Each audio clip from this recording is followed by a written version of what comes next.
What you're about to see was broadcast in front of a live studio audience. What you're about to understand about the man who wrote those words was hidden inside the celebration itself, and nobody caught it until Kimmel read it aloud. Nobody in the production booth knew exactly what Kimmel was going to do with the printed page on his desk when the broadcast began. They knew he had it. They knew he had asked for it to be printed at 4:47 p.m. Not the show's research team, not a writer, Kimmel himself by name, to a production assistant who had worked the show for 8 years and who printed it without asking why. Because she had learned in 8 years that when Kimmel asks for something printed, the reason reveals itself on air. What was on the page was Trump's Truth Social post from September 17, 2025, the night ABC suspended the show. The full post, unedited, in the president's exact words. Great news for America. The ratings challenge Jimmy Kimmel show is canceled. Kimmel held it, read it, and said 7 words that contained the full inventory of everything that had happened in the 6 days between the post and this moment. But before the 7 words, there is the post itself.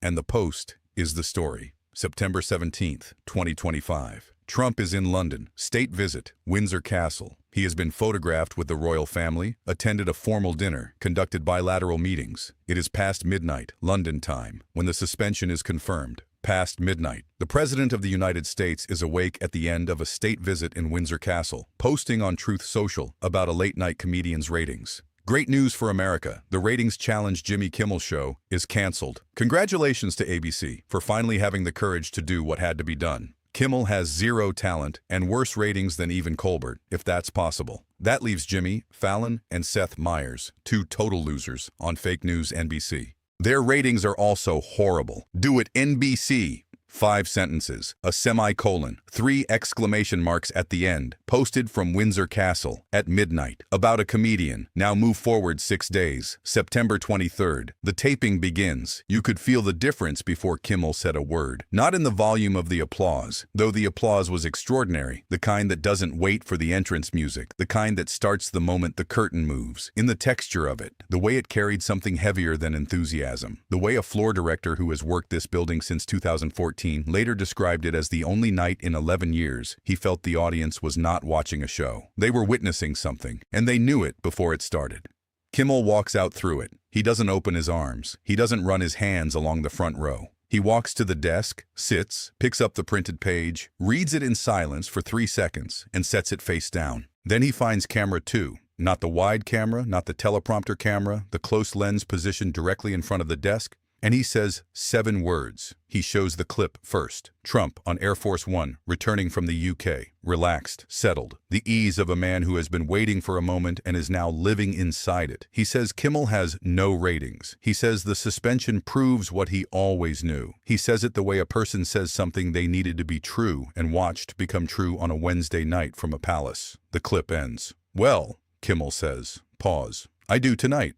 The room takes a beat to find it. Then it erupts, not the laughter of a late-night audience catching a punchline, but something harder, more specific, the laughter that exists at the border between comedy and something that doesn't have a comfortable name in a television studio. Kimmel does not wait in it. Rewind now. 2 weeks before the suspension, this is where the other timeline begins. In July, Trump had written on Truth Social, the word is, and it's a strong word at that, Jimmy Kimmel is next to go in the untalented late-night sweepstakes. He wrote it 11 days after CBS announced the cancellation of Colbert's show. He wrote it the way a person writes a prediction when they have information that makes it less prediction than announcement. In September, FCC Chairman Brendan Carr watched Kimmel's monologue about Charlie Kirk and posted publicly that Kimmel's remarks were really sick and that broadcasters airing the show risk their license. He said, in the precise phrase that would appear in every legal brief filed over the following weeks,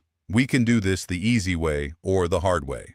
Nexstar pulled the show 36 minutes after Carr's statement. 36 minutes. That number lives inside Trump's post, the way a structural beam lives inside a wall. Invisible from the outside, load-bearing on the inside. Congratulations to ABC for finally having the courage to comply, the courage to respond in 36 minutes to 4 words spoken by a federal regulator appointed by the president who was posting from Windsor Castle at midnight about a comedian's ratings. The 2 timelines converge here, the July prediction and the September mechanism. And when they do, what they produce is not a coincidence. It is an inventory. The prediction, the appointment, the statement, the 36 minutes, the post from London, the celebration before the confirmation. Every item in the list pointing in the same direction. Every item placed before the one it was designed to produce. Kimmel names it, directly, without decoration. ABC was threatened by the FCC, he says. Voice level, eyes on the camera. The FCC chair was appointed by the president. The president wrote, in July, that I was next to go. And then I went, for 6 days. He pauses. That's not a sequence of accidents. I want to take an inventory of what we're calling this. We're calling it regulatory guidance. Here's what I'm calling it. A president told a regulator to act, the regulator acted, the network complied, and the president celebrated from a palace at midnight. He lets it sit. The room absorbs it, the way rooms absorb something that requires restructuring what they already understood. He was wrong about one thing, Kimmel continues. He called it a cancellation. It was a suspension. The show came back. He touches the printed page.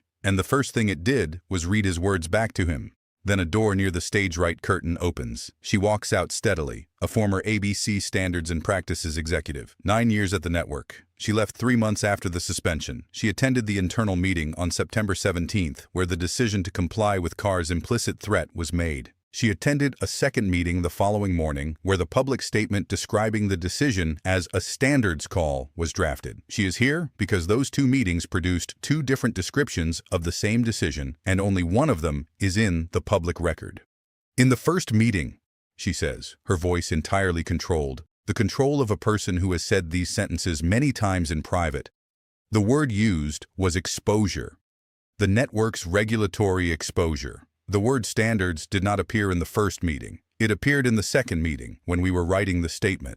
She pauses, looks at the camera. I want to say something plainly. I helped write that statement. I used the word standards. I knew when I wrote it that the first meeting had not used that word, and I have not been comfortable with that since. Her voice holds. Silence doesn't protect anyone. It just makes the people who enforce it more comfortable. And I'm done being comfortable. The room breaks, clean and sudden. The gasp, then the silence, then the slow build of applause that starts in one section and spreads not because it is contagious, but because each person who joins it has made an individual decision to stand. A second figure steps out. He is a former Nexstar Regulatory Affairs officer. He was in the room when the decision to pull the show was logged. He has seen the number, 36 minutes, quoted in legal briefs and congressional testimony and news reports, and he is here because the number alone does not contain the specific human detail that he needs the record to hold. In the meeting he attended, someone asked, "What if we don't comply?" The response, delivered by a senior executive, was 4 words. We have pending applications, pending spectrum applications, pending license renewals, pending acquisition approvals. 4 words that contain the entire inventory of what Brendan Carr's easy way or hard way actually meant in practical terms to a corporation that needed his goodwill to function. He says those 4 words on camera. He says them quietly, the way you say the thing that makes everything else legible. We have pending applications. Then he says, that is what 36 minutes means. It doesn't mean the network agreed with Carr. It doesn't mean they thought Kimmel was wrong. It means they had pending applications, and they knew what the hard way looked like, and they chose the easy way in 36 minutes. He looks at his hands. I chose to be there. I chose not to say anything that night. I've been taking an inventory of that choice every day since. The audience stands before the sentence is finished. Not in waves this time, all at once, in the specific way a room rises when it no longer has the option of sitting still, when what has been said in it has made ordinary seating feel like complicity. The applause that fills the theater is the sound of people who are done being comfortable, the sound of a room that has just heard the inventory read aloud and understood every item in it. Kimmel waits, both hands flat on the desk, eyes on the table. He does not stand. He waits for it to resolve and then looks up. I'm going to read the post one more time, he says. He picks up the printed page, turns it over, reads it aloud, in full, all 5 sentences, 3 exclamation marks, then sets it down. He wrote this from Windsor Castle, at midnight, about my ratings. He looks at the camera. The pause that follows is the length of a held breath. The inventory is complete. Every item in it tells you what he was afraid of. And what he was afraid of is this: a show that comes back. At 2:58 a.m., a network's overnight desk receives a document, an encrypted communication, no sender name, letterhead from a private medical facility in Geneva, Switzerland, matching public registration records. The document references a patient seen under a private alias. The examination dates correspond to a gap in Trump's official schedule in October 2025, a 4-day period his office described as private recovery time following international travel. The network spends 3 hours attempting to disprove the document. They cannot establish forgery. A senior editor authorizes a single paragraph confirmation of the document's existence. The segment airs at 6:15 a.m. Within 40 minutes, 4 other networks are covering the coverage in the careful, precise language of journalists who understand that what they are reporting is the existence of a document, not its contents, and that the existence alone is sufficient. Trump posts at 7:22 a.m., 6 paragraphs. Capital letters by the third sentence. Witch hunt, total fabrication, sick and desperate appear in sequence. A personal attack on Kimmel runs 4 sentences and covers talent, ratings, Disney's failing stock, and what Trump describes as the most dishonest man on television, possibly in history. Every paragraph is screenshotted and placed beside the specific clip it responds to. The split screen requires no caption. On one side, an inventory, 2 witnesses, 36 minutes. A printed page read aloud. On the other, 6 paragraphs, 0 documents, 0 dates, 0 witnesses. The clip of the 7 words reaches 12 million views by evening. Not the full broadcast, the 7 words, the single sentence, extracted and forwarded without framing across every platform the FCC cannot regulate. Well, I do tonight. Sent from account to account, captioned only with the clip itself, because the clip is the caption and the caption is sufficient. People who have never watched the show watch 4 seconds of it and understand everything. People who watched it live watch it again to confirm that what they saw was what they saw. People who were asleep watch it in the morning and feel what the audience felt in real time. The exact, irreversible satisfaction of a man reading back, calmly and on camera, the words of a person who needed him to be gone and watched him return anyway. The show continues every night until May. The people who subscribe to this channel don't come for drama. They come for the moments nobody else is willing to show. Join them, subscribe, turn on notifications. The next truth is already on the table.